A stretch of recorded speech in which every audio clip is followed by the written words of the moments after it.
இந்த பலாப்பழம் பார்த்தீங்கன்னா, ஒரு ஒரு நல்லா பழுத்து கனிஞ்சு என்ன சொல்றதுன்னா, அழுகி போன நிலைமையில இருக்கு. அழுகி போயிடுச்சு.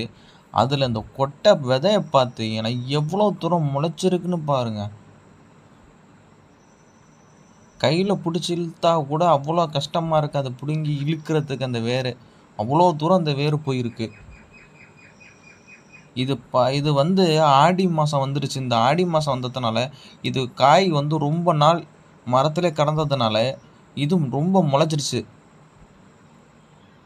சீசன் முடிஞ்சா தான் இதுக்கு காரணம். சீசன் லாஸ்ட்டு வரக்கூடிய பலாப்பழம் எல்லாம் நெறையா பழத்தில இது மாரி வேர் விட்டுருக்கும். அந்த வேர் எவ்வளோ நீளம் இருக்கு. அத புடிச்சு இழுத்தா கூட கையில வரமாட்டேங்குது. அந்த அளவுக்கு வேர் அவ்வளோ ஸ்ட்ராங்கா அதில ஓடியிருக்கு. மண்ணுல வச்சு வளர்த்தா கூட அந்த வேர் அவ்வளோ தூரம் வளருமான்னு தெரியல. பார்த்தா இதில எப்படி நல்லா ஜல்லி வேர் மாட்டம் நெறைய வேர்களோட நெறைய வேரு இந்த விதையில வந்து முளைச்சிருக்கு. இந்த பழம் அழுகி போன பழத்தில இவ்வளோ பெரிய வேர் இருக்கு. இதில பார்த்தா எல்லா விதையுமே முளைச்சிருக்கு. இந்த வீடியோ புடிச்சா மறக்காம சப்ஸ்கிரைப் பண்ணிருங்க.